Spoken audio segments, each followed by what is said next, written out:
Assalamualaikum anak-anak. Waalaikumsalam.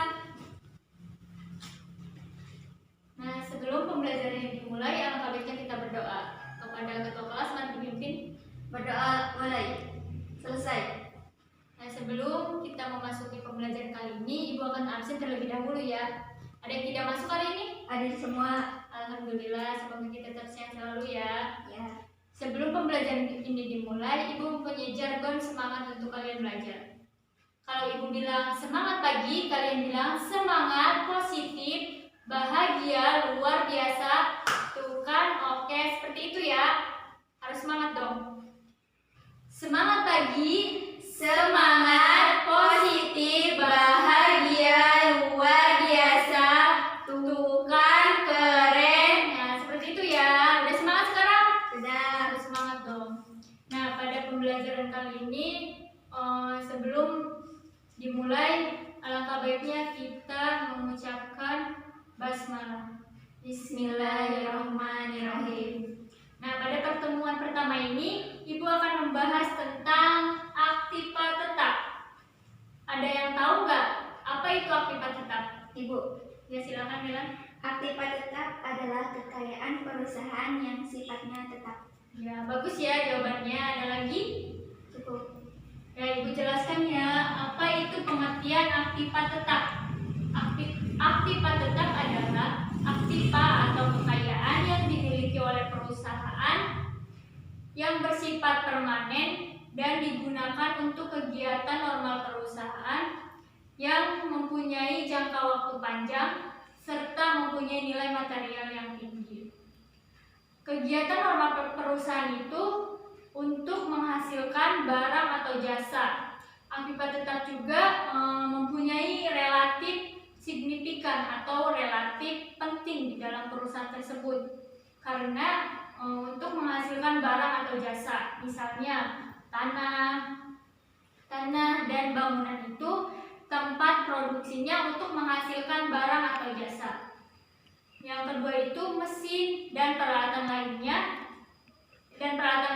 merupakan alat produksi untuk menghasilkan jasa dan barang. Yang kedua itu ada karakteristik aktiva tetap. Karakteristik aktiva tetap itu ada beberapa bagian. Yang pertama itu mempunyai wujud fisik. Mempunyai wujud fisik itu mempunyai wujud yang nyata dalam bentuk nyata. Contohnya itu ada tanah, bangunan, mesin, itu mempunyai wujud yang nyata. Yang kedua itu mempunyai masa manfaat jangka panjang atau mempunyai masa manfaatnya lebih dari 1 tahun.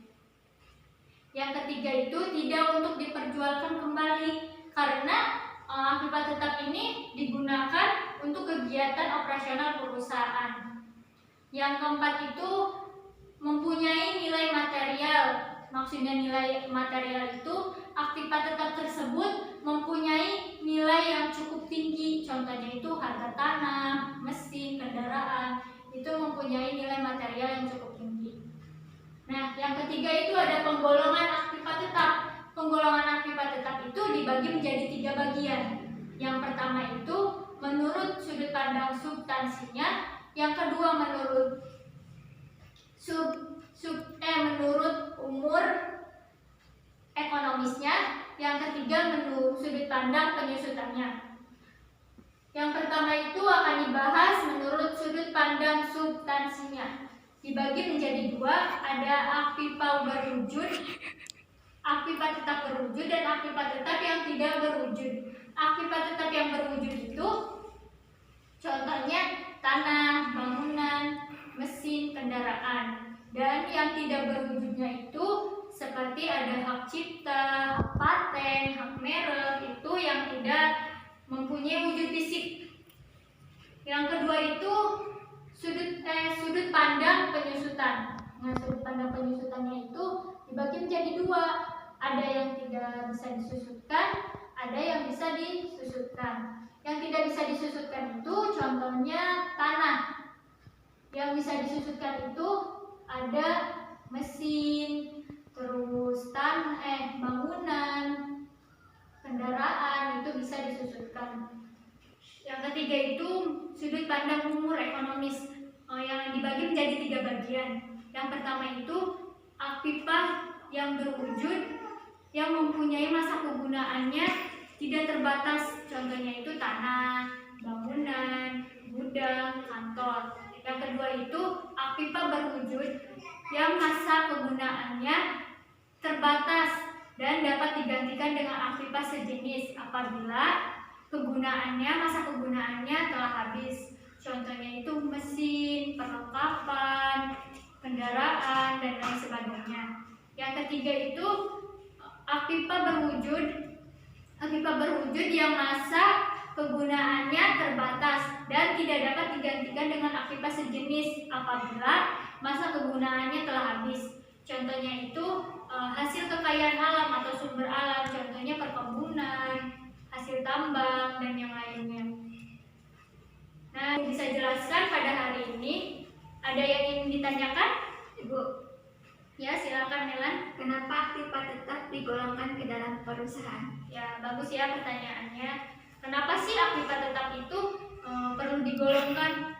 Karena akpipah tetap itu mempunyai sifat dan karakteristik yang berbeda dari akpipah lain. Aset tetap juga terbagi menjadi beberapa bagian. Jadi perlu dikelompokkan masing-masing akpipah tersebut. Penggolongan akpipah itu harus berdasarkan kebijakan akuntansi pada perusahaan masing-masing. Karena pada umumnya akpipah yang dimiliki perusahaan, apabila semakin banyak yang dimiliki akpipah tersebut, maka semakin banyak pula pengelompokannya.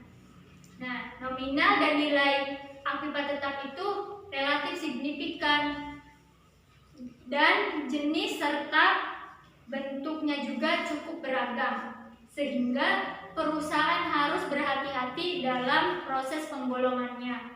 Seperti itu. Bisa dipahami? Bisa. Ada yang bisa menyimpulkan tidak? Apa sih yang tadi Ibu jelaskan akpipah tetap itu? Ibu, Ya, silakan Silpa. akpipah tetap memiliki jangka waktu yang panjang dan mempunyai bentuk fisik dan dapat digolongkan menjadi beberapa jenis. Ya, bagus ya. Ada lagi yang mau menyimpulkan? Ya, Ibu simpulkan kembali ya. Akpipah tetap adalah akpipah atau kekayaan perusahaan yang dimiliki oleh perusahaan dengan jangka waktu panjang dan mempunyai wujud fisik dan mempunyai nilai material yang tinggi serta mempunyai penggolongan akpipah tetap. Penggolongan akpipah tetap itu dibagi menjadi 3 tadi. Ada sudut pandang substansinya, sudut pandang umurnya, dan sudut pandang penyusutannya. Seperti itu ya. Sebelum Ibu akhiri, Ibu pada pembelajaran selanjutnya yaitu tentang akpipah tetap tidak berwujud untuk minggu depan. Sebelum proses pembelajaran, kalian baca dulu di rumah, kalian pelajari, nanti Ibu tanya sebelum pembelajaran dimulai. Sebelum Ibu akhiri pembelajaran kali ini, alangkah baiknya kita mengucapkan hamdalah. Alhamdulillah. Ibu akhiri pembelajaran hari ini ya. Cukup sekian Ibu. Semoga materi ini bisa bermanfaat untuk kalian. Kurang lebihnya mohon maaf. Wassalamualaikum warahmatullahi wabarakatuh. Waalaikumsalam warahmatullahi wabarakatuh.